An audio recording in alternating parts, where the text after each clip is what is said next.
The number one question I get is why are Jordan Clarkson and John Collins still on the Jazz? Isn't it much to do about nothing? We'll talk about it next on Locked on Jazz.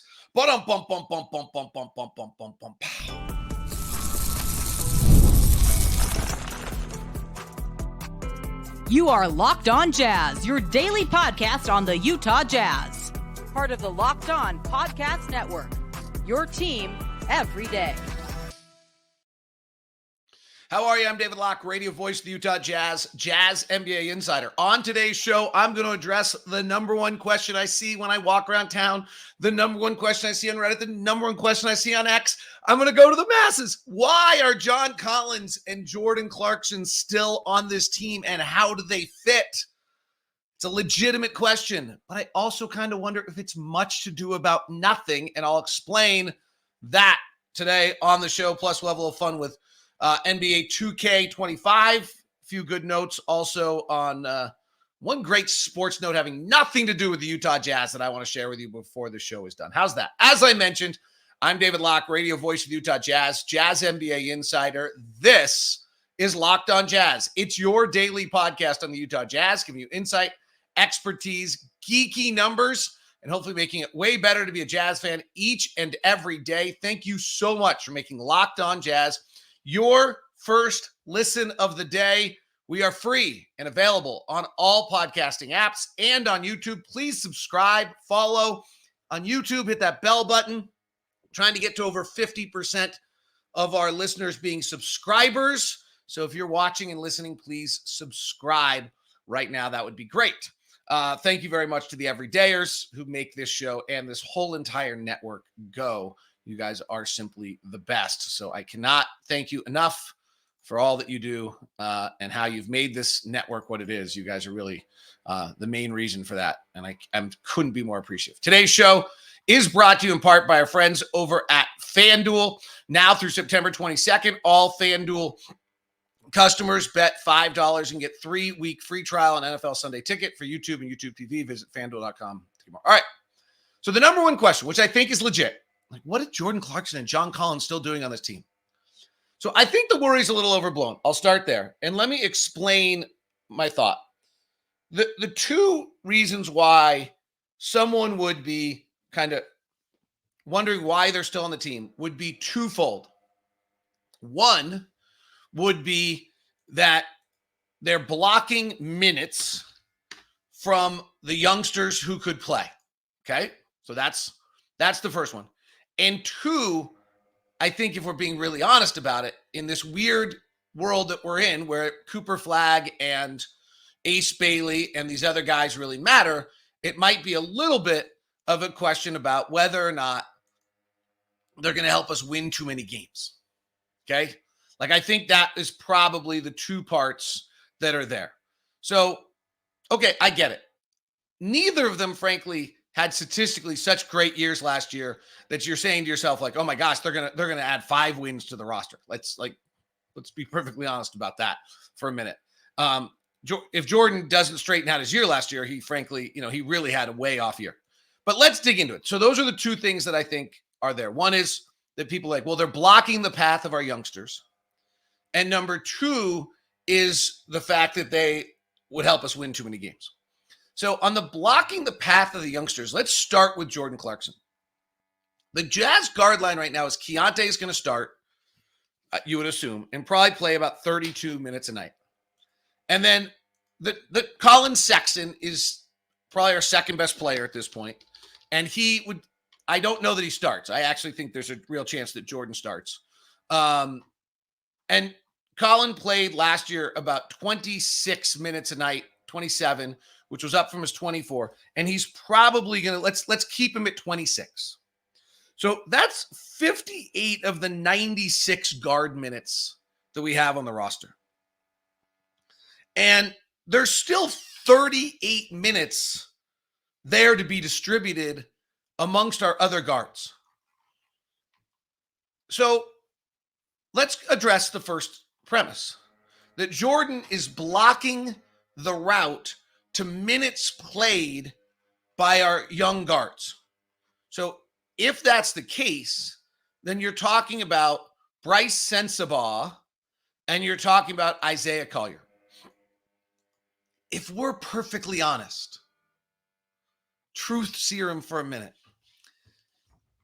we don't know that either of those guys is ready to play.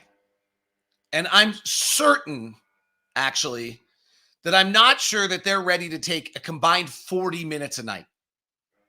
38. I'm a Bryce Sensabaugh fan. I'm not entirely sure what his role is, and he could be a 2. And I loved him out of college. And I thought his shooting was bizarre last year. In college, he was 48% from the field and 41% from 3. And I thought his performance last year was strange. And the pressure and the stress got to him, even talking to him. I think I've relayed the story that I sat there and talked with him about stuff, and he would bring up that he wasn't shooting well. So in 32 games, Bryce shot 39% from the field and 30% from 3. Okay, I think he's way better than that. But we don't actually know that. If we're being perfectly honest, the 32 game sample size at 18 minutes a night that we got from Bryce Sensabaugh at the end of last year did not say to yourself, oh, he's got to get 25 minutes next year. It just didn't. And then his summer league was only okay. His body looks better. I thought he tried to score more than I was hoping he would kind of come out and play. Like the thing I thought he did really well last year was understanding he was going from a number 1 option to one of 5 guys on the floor. I thought he did a great job with that. And I thought he kind of regressed back to trying to be the number 1 option the minute Keontae wasn't on the floor. Now, maybe that's what they told him to do, and he's trying to prove it. So what do I know? But my overall feeling is I'm not sure that with 38 minutes available at shooting guard at the guard line, like, I'm not sure that Bryce has said to us yet, like, oh, I have to have 15 of those. Hopefully in training camp he does. And Isaiah Collier, who I really, really like, don't misunderstand my comments here. Like, I'm a fan. I think he's got a chance. I think it's an incredible pick at 29. I do think, I could be wrong on this. People have quibbled when I've said this. I do feel as though his route to playing is as point guard, which is hard, and that's his route. Is that he's going to have, because he's just not a good enough shooter to play a 2. He's going to have to play with his ball in his hands. He's 19. Like, it could take some time. There might be some real value to him playing in the G League and getting 32 minutes a night rather than 16, if there are 16. So I'm first premise on Jordan Clarkson. I don't think he's blocking minutes yet. Now, if Bryce Sensabaugh steps up and plays great and starts to take and demands 22, 23 minutes a night, then maybe we have a little problem. If Isaiah Collier starts to play great and demands time and demands 15 to 18 minutes a night as a rookie, then maybe we have a problem. But right now, it's a presumptuous fear. Jordan Clarkson, actually, to me, is pretty vital because he's another ball handler. I'm not sure. I mean, Colin played better point guard last year than you thought. So you have another ball handler when Keontae's off the floor. And we're still not entirely sure if Keontae's a 1. 2, he's such an improved passer. And so much of a different player than the open when he got off the bus player that Luke Walton talks about that Quinn Snyder helped facilitate. He's a very different player than that. I mean, he went up to 5 assists a game last year. The dude's gone from 1.6 assists a game to 5 assists a game. It's really incredible. He also plays right. Like, he plays as he's instructed to. And I think that's important. There is a real value to having players on the floor who lessen the burden on Keontae George, on Bryce Sensabaugh if he's going to play, on Isaiah Collier if he's getting time. And I think Jordan can do that for them. It's a little bit of the rightful order of the basketball universe. The rightful order of the basketball universe is that you know who your best player is, Lowry, and you know who your second best player is, and you know your third best player. And when Keontae had to be our best player last, it just wasn't going to work. And it's not going to work yet. We don't have guys that are top 100, top 50 players on this roster other than Lowry. And so if you start over asking them, it's hard to evaluate them. So to me, Jordan Clarkson, I get it. It doesn't timeline fit. He's 32 years old. He's coming off a very poor year, 41% shooting from the field, 29% from 3. If that doesn't change, then his value really is just simply being a ball handler, keeping things in order and straightening things out. And if that doesn't change, frankly, he's not going to be particularly advantageous toward wins, frankly, at all. And, it's going to be interesting. His last 3 years of shooting threes is not very good. It's 32, 33, and 29.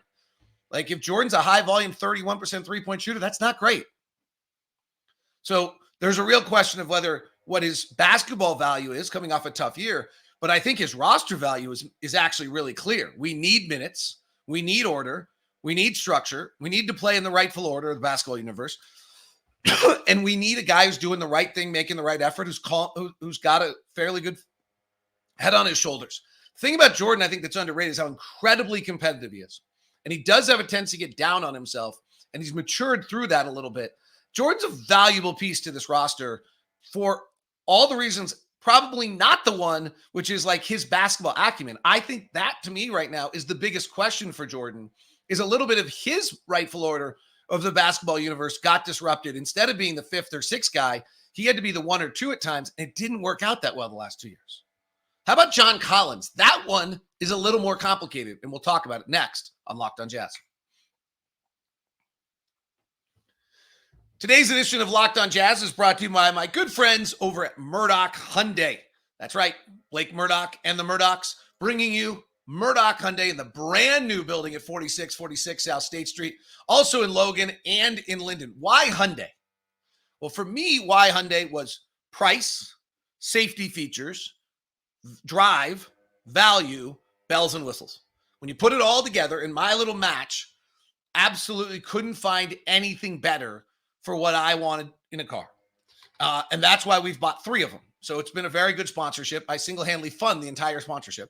But no, truthfulness, that is what we've got going, is we've bought 3 of them. 2 Santa Fe's, 1 for each kid. And then I have the Ioniq 5 for an electric car to drive right now. And I have been pleased with everything, pleased with every service stop, pleased with every experience. So if you're looking for a car right now, I would suggest you put Hyundai on the list, and then you evaluate whether you like how the car feels and looks. And if you're going to go to Murdoch Hyundai, let me get you a VIP meeting at any of their locations in Logan, Linden, or in Murray at 4646 South State Street. Please drop by, give me that, and give me an email at dlock09. That's dlock09@gmail.com so I can get you your VIP meeting. Also wanted to talk to you about Intercap Lending and our guy, Steve Carter. So they have some exciting news. If you are looking to build your dream home, not a lot of inventory in the market right now, a lot of building going on, you listen to this. You can defer all interest payments during construction. No, that's crazy. New construction loan program where you can defer all interest payments during construction phase. That's right. No payments until the home is ready. Here's how it works. They offer flexible underwriting to clear your unique financial situation, make it easier for you to get approved. And speaking of approval, the quick decision-making process means that on average, you get approved in 3 to 4 weeks. It's practically unheard of. They offer loan amounts up to $3 million, giving you the flexibility to build your home of your dreams without financial constraints. So if you're ready to turn your dream home into reality, check out Intercap Lending. Intercap Lending's construction loan program. Give Steve Carter a call at 385-800-8528. Or, of course, you can just email me directly at dlock09, and I'll connect you right away with Steve. Don't miss out on this amazing opportunity from Intercap Lending. Thanks so much for making Locked on Jazz your first listen of the day. We are free and available on all podcasting apps. Please hit the follow button, subscribe if you're on YouTube, hit the bell button. All right, great programming on Locked On. If you're ready for the NFL season, I would strongly suggest the previews. They're up on Locked On NFL. They're great. They're a group. They're at their best. I love our NFL previews. If you want basketball, Locked On NBA is the only show still going 30 minutes every single day and getting big audience numbers from the NBA fans right now. So you got to love it. All right, let's go to John Collins. This one's a little more complicated because you could argue that John could be taking minutes. So a little bit this, and who's he taking minutes from? So I think we'll probably see, I don't know for a fact, but I would guess it's time for Taylor Hendricks to probably roll into the starting lineup and see what he can do. And if you, maybe not. I mean, he's got to have a good camp. But I don't know that we're going to see John Collins, Walker, Kessler, so I don't really know what other options Will Hardy has. So when Taylor suddenly started playing, if you take kind of the last 18 games of the year, Taylor played 27 minutes a night. Now, Taylor's at 27. and Lowry is at 32, of which 20 of them are probably at the small forward, and 12 of them are at the power forward, then we actually still have 11 power forward minutes available. And if Kessler's playing 26 minutes, and so then there's another 22 minutes available at center, that gets John Collins to 33 minutes without any problem. So again, the first premise of the John Collins, Jordan Clarkson worry is that they're blocking minutes from our younger players who we want to see develop. Not totally certain that's true on John Collins either. It feels more like it because John is playing the same position as Walker Kessler. But if Walker's playing 26 minutes, and here's the issue. If you really can never play Walker Kessler and John Collins together, then that gets tough. Then there's only 22, 24 available minutes if they're splitting time. Okay, that's tough. No, let's not deny that. If you can find a way to play John Collins and Walker Kessler together maybe 10 minutes a night, then we really don't have a problem. John played 28 minutes last year. And he generally split it between forward and center. It's kind of, if you look at Basketball Reference, they thought he played center 13% of the time and power forward 70% of the time and small forward 17%. It doesn't feel quite right to me. Probably better way to look at it last year is to dig into, which I did get last night, look at cleaning the glass and say, okay, what are John Collins' minutes without Walker Kessler, without Omer Yurtseven, without what other centers we possibly could have had? Kelly Olynyk's hard to tell. Was Kelly our 5? I think he probably was with John. So, that's anyway. So the first question is he blocking minutes? Yes. If, in fact, you can't split up John Collins and Walker Kessler and John's only playing center, then yes, John Collins is blocking. Let's say he plays 28 minutes and Walker plays 20, then he's blocking 4 to 6 to 8 minutes of Walker. Okay, that's a big deal. So that's the second thing is just on John, is he actually had a pretty good year last year. He went up and down, and there were some defensive struggles, and there was understanding the system struggles, and there was growth problems, and there was kind of getting the rhythm of how it works and all that kind of stuff. And the switch from, we underestimate what it really meant to switch from one team to another for him and all that. And if you go look at his post All-Star break numbers, the final, and I think these are silly because it's only 16 games. So I'll change it for you in a second and back it up a little bit. But his post All-Star break numbers are amazing. He averages 18 points and 9 rebounds. He shoots 56% and 49% from 3. So he was really good. Now, I think that's doctoring it a little bit. I think he should, All-Star break is so late. But let's just take his game 30.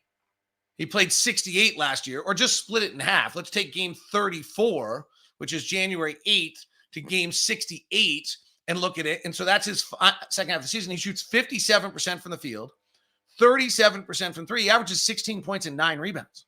Once he figures out what we're doing, Will Hardy figures out how to use him. John Collins was just flat out good. His plus minus was -2, which wasn't any worse than our team in that time period. His plus minus to start the year was an unmitigated disaster. It was so bad. So I don't think we can be a good defensive team if John Collins is our center. And I think, from the first day we got John Collins, the comment was this guy's one of the elite athletes in the world. He's an incredibly good basketball player. And he's strangely, in a day and age where tweeners are gone, as a tweener. He's a 4 defensively and a 5 offensively. Well, that I think is really important where John Collins fits, because Will Hardy wants to run 5 out. And we saw it in Summer League that we have out on the perimeter, Walker Kessler doing handoffs and doing all these other things and trying to open up the floor for drivers and 5 out offense. And that's what Will fundamentally has really believed the whole time. He's done other things, but it's fundamentally what he believes is the right way to play for this team. And John Collins can really do that. And what gets really kind of fun is John Collins at the 4, Lowry Markin at the 5 with a 5-out offense. Like, we probably can cause some people some problems with some second units that do that and play some really respectable basketball. So when I look at John Collins, I do think there is a question. It's like, is he in some way blocking Walker Kessler's minutes? Somebody out there is probably grumbling and saying, like, well, Walker better earn those minutes. Fair. Like, Walker needs to come into camp rejuvenated after a funky year 2 and demand that, okay, I'm going to make you better defensively. Therefore, I play, and I've improved enough offensively. I'm not going to be a liability, and I deserve 28 minutes a night, and make this a problem. Again, similar to Bryce Sensabaugh and Isaiah Collier, I'm not sure that Walker Kessler, Bryce Sensabaugh, Isaiah Collier have really done anything yet that makes this lack of minutes thing an issue. Let's hope they do. Let's hope Bryce Sensabaugh, Isaiah Collier come to camp are so good. It's like, oh, crap. What are we going to do? How are we getting the minutes? Let's hope Walker Kessler comes to camp and Will Hardy's sitting in a meeting with Evan Brads and Sean Sheldon and Jason Terry and his staff and saying, crap, what are we doing? How are we getting John Collins enough minutes the way Walker's playing? Like, that'd be great. In the meantime, John Collins is a pretty good scorer on a team that lacks scoring. He's a good 5-out player on a team that wants to play 5-out. And complements either Taylor Hendricks or Lowry Markkinen, who are playing the 4. So what's their role? I think they're both Jordan Clarkson and John Collins get into a role that allows us to play viable basketball that lets Cody Williams slide in and get some minutes at the 3 in a structure that makes sense, that allows Keontae George to grow in a structure that makes sense, allows, Taylor Hendricks to really learn how to play with players who can lessen the burden in a structure that makes sense. So I think the worry on both of them is a bit overblown. I really do.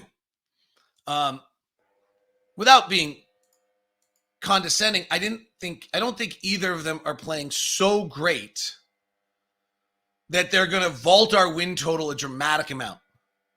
But I do think they're good enough that they're going to keep us viable enough so that we can have realistic, good minutes that help our youngsters develop.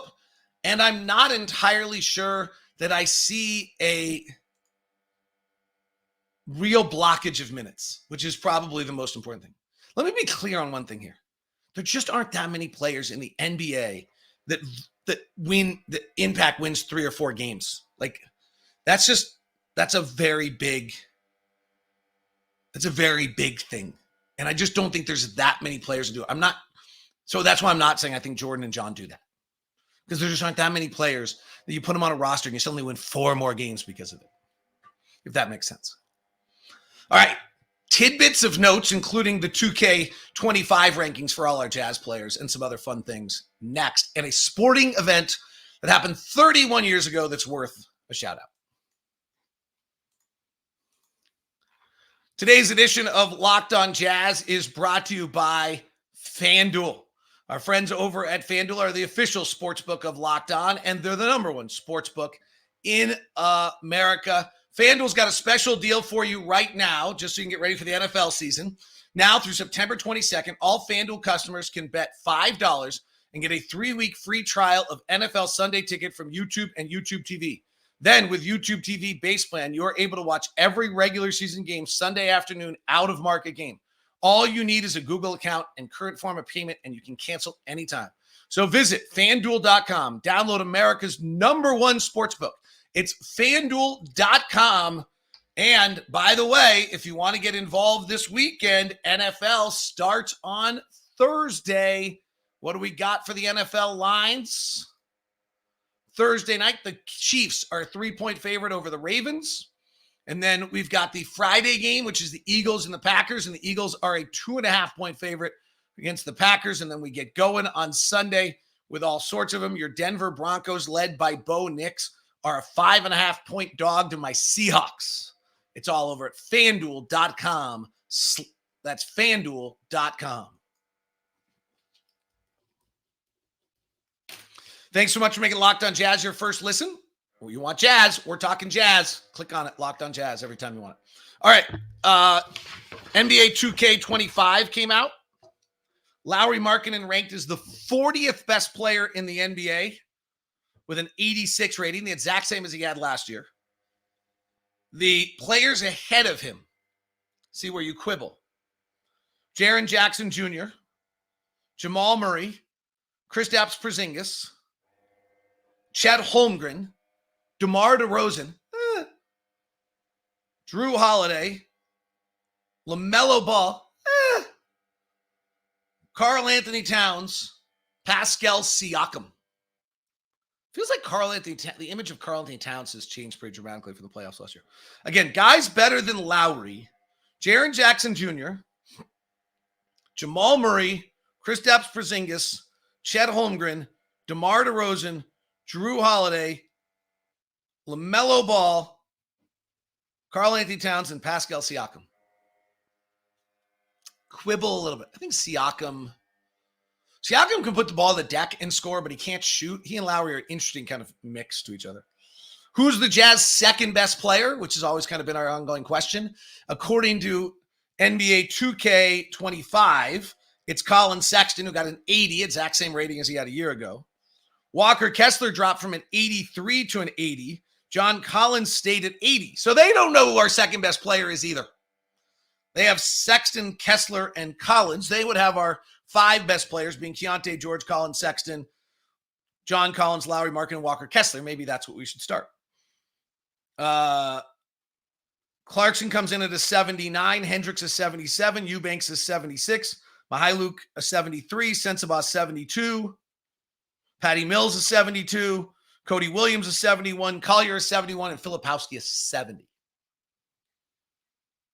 Hopefully those numbers improve as time goes on. I threw out a hat tip yesterday. I want to do it again. NBA Reddit, Utah Jazz, has had some fun kind of weekly questions going on or daily questions. So they did the most underrated player in Jazz history. They did Andre Karolinko. I would have gone Kyle Korver.